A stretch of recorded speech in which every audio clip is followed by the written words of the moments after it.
सच्चिदानंद सदगुरु साईनाथ महाराज की जय। ओम साई राम। मित्रों, आज का ब्लॉग आप सभी हमारे साईं परिवार के लिए विशेष लाभकारी और कल्याणकारी है, क्योंकि आज के ब्लॉग में हम अपने साईं परिवार के लिए धनतेरस के कुछ साईं बाबा के बहुत ही दिव्य और चमत्कारी उपाय लेकर के आए हैं, जिसके माध्यम से आपके घर परिवार की आर्थिक स्थिति मजबूत होगी, दुख दरिद्रता और निर्धनता समाप्त होगी और आपके घर परिवार में चाहे बिजनेस में अगर घाटा लग रहा है तो बिजनेस का हमेशा बरकत होगा।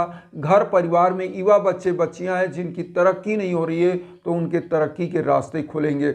यहाँ पर सबसे बड़ी चीज़ है कि बहुत सारे हमारे साईं परिवार ऐसे हैं जो कोई भी समस्या उनके घर परिवार में आती है तो उसको समझते समझते उनको हो जाती है देर और तब तक उनका जीवन बर्बाद हो जाता है। इसीलिए हम अपने साईं परिवार को यह जरूर बताते हैं कि जो छोटे छोटे उपाय हम आपके लिए लाते हैं वह जरूर करें। और यह उपाय जो लेकर के आए हैं, खासकर जो हम विशेष ओकेजन का उपाय लाते हैं, विशेष समय का जो उपाय लाते हैं, जैसे अभी हम जो लेकर के आए धनतेरस का उपाय, तो धनतेरस तो हमेशा नहीं आएगा, साल में एक ही बार आएगा, तो इसलिए ऐसे उपायों को जरूर करना चाहिए। अब यहाँ उपाय बताने से पहले एक हम आप लोगों को सूचना बता दें।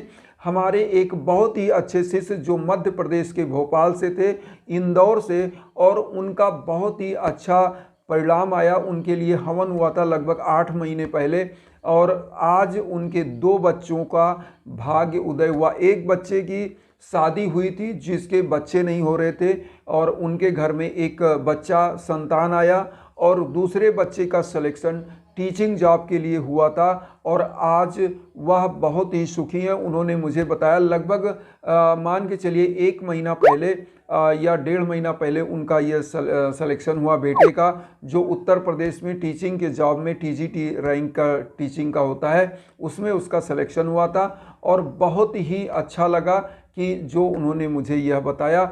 आप सभी के लिए मैं एक चीज़ बताना चाहता हूं, जब भी आपके घर में कोई भी भीषण बाधा आए, आपके घर परिवार में कोई दिक्कत आए, तो आप भी हवन के लिए ज़रूर इंस्टाग्राम पर संपर्क करें। तो इसलिए मैं आप लोगों को इंस्टाग्राम की आईडी भी देता हूं। आइए सबसे पहले तो हम जानते हैं कि आपके घर परिवार में अगर कोई भी संकट आ रही है तो इस धनतेरस पर कैसे उपाय किया जाए और कौन सा उपाय जो साईं बाबा खुद करते थे। कहा गया है, एक गाना मैंने सुना था कि दीपावली मनाई सुहानी, मेरे साईं के हाथों में जादू का पानी। तो साईं बाबा दीपावली में जो है कैसे आप वहाँ पर दीपावली का उत्सव साईं बाबा के शिरडी में मनाया जाता है और कौन सा विधि वहाँ पर करते हैं, कैसे हम अपने घरों में करें कि बाबा की भी कृपा प्राप्त हो, माँ वैभव लक्ष्मी की कृपा प्राप्त हो, कुबेर भगवान की कृपा प्राप्त हो, धन्वंतरी भगवान की कृपा प्राप्त हो। क्योंकि ऐसी मान्यता है कि धनतेरस जो होता है, जब समुद्र का मंथन हो रहा था तो धन्वंतरी भगवान जो है अपने हाथों में अमृत का घड़ा लेकर ही वह जो है समुद्र मंथन से निकले थे। इस कुबेर भगवान भी वहीं से प्रकट हुए थे, माँ वैभव लक्ष्मी वहीं से प्रकट हुई थी। तो इसलिए धनतेरस का दिन बहुत ही शुभदायी है।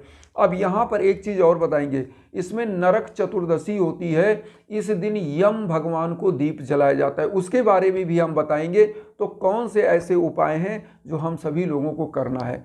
सबसे पहले तो आप सभी लोगों को हम एक चीज़ बताएं कि जब भी आप मार्केट जाएंगे धनतेरस के दिन, जो खरीदारी आप करेंगे तो 1 पैकेट नमक जरूर लाएं और इसी नमक का उपाय और थोड़ा सा चावल का उपाय रहेगा।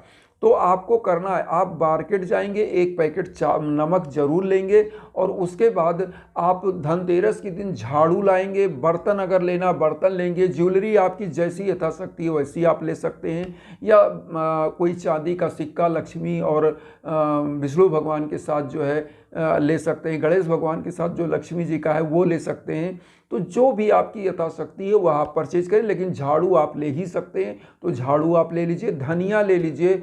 ये सब लेने से इस दिन बहुत ही शुभ आपको आशीर्वाद मिलता है, माँ वैभव लक्ष्मी प्रसन्न होती हैं। और चूंकि ऐसी मान्यता है कि इस दिन धन्वंतरी भगवान की जयंती और कुबेर भगवान की मनाई जाती है, तो इसलिए इससे कुबेर भगवान अपना खजाना खोलते हैं और जब अच्छी चीज़ों को आप लेते हैं जो आपके घर के नकारात्मक ऊर्जा को समाप्त करती है तो निश्चित माँ वैभव लक्ष्मी प्रसन्न होती हैं। यहाँ पर जो नमक लेंगे उसका क्या करना है ध्यान से आप सुनिएगा। और जो चावल लेना है, चावल ले लीजिए, थोड़ा सा चावल ले लीजिए, इसमें कम से कम तो 11 रुपये और उससे भी कम तो 1 रुपये रख करके और माँ वैभव लक्ष्मी को स्थापित करें, कुबेर भगवान को स्थापित करें।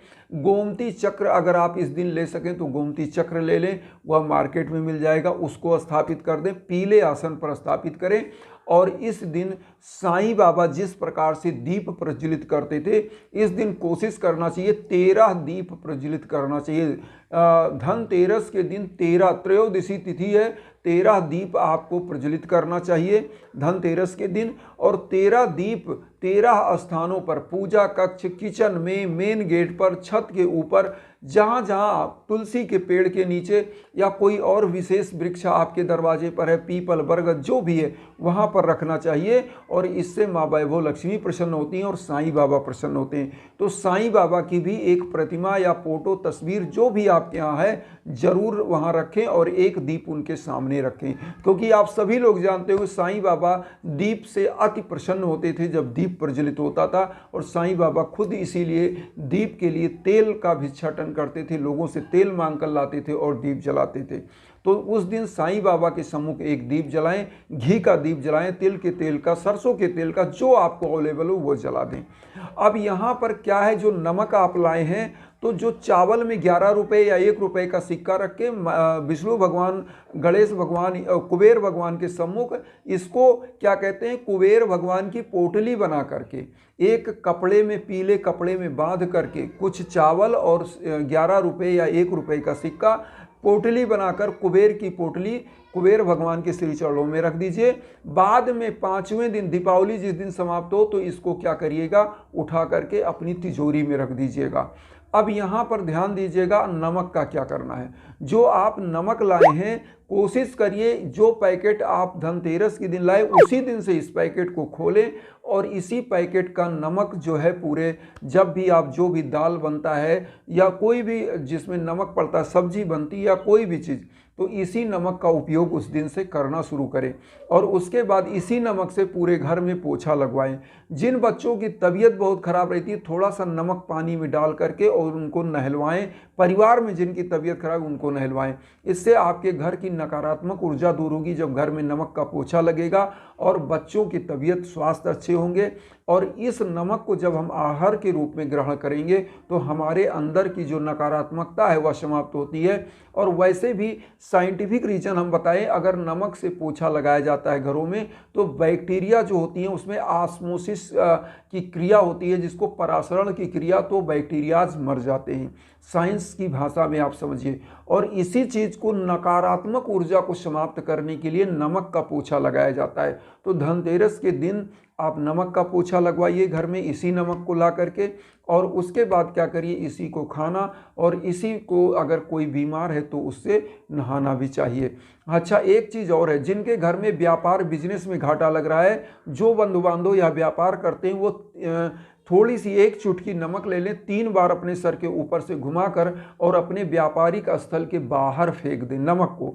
तो इससे आपके व्यापारिक स्थल पर जहाँ पर आपको घाटा लगता है वहाँ पर क्या होता है, आपको बरकत होने लगती है, मुनाफा होता है। या जिन परिवारों के भीषण संकट चल रहे हैं, जिनका भाग्य नहीं खुल रहा है, किस्मत एकदम फूटी चल रही है, वो भी 3 बार अपने क्लॉकवाइज, एंटी क्लॉकवाइज नहीं, क्लॉकवाइज अपने सर पे घुमाइए और उसके बाद यह नमक अपने घर के बाहर फेंक दीजिए। तो यह मान्यता है कि आपकी जो बाधाएं चल रही हैं, बुरी नज़र लगी हुई है, वह समाप्त होती है और आपके घर परिवार की किस्मत चमक जाती है। और एक काम और करिए, इस नमक का थोड़ा सा जो नमक लीजिए और अपने घर के सम्मुख, अपने मेन गेट को 3 बार दिखा करके, और उसके बाद क्या करिए कि किसी नाली में डाल दीजिए। इससे क्या होता है कि आपके घर की बुरी बाधा, बुरी बलाएं समाप्त होती हैं, घर परिवार में तरक्की आती है, माँ वैभव लक्ष्मी की कृपा बनती है, क्योंकि निगेटिव ऊर्जा निकल जाती है। तो यह धनतेरस का बहुत ही उत्तम उपाय है। एक चीज़ और आप सभी परिवारों को कहना चाहेंगे, जो यह धनतेरस के दिन से, इसी समय से जो मुहूर्त चल रहा है, इसमें आप चाहें तो कोई भी भीषण बाधा जब घर में अगर हो, कोई भी रोग दोष कलेश विकार चल रहा हो, तो हवन के लिए जरूर इंस्टाग्राम पर संपर्क करें।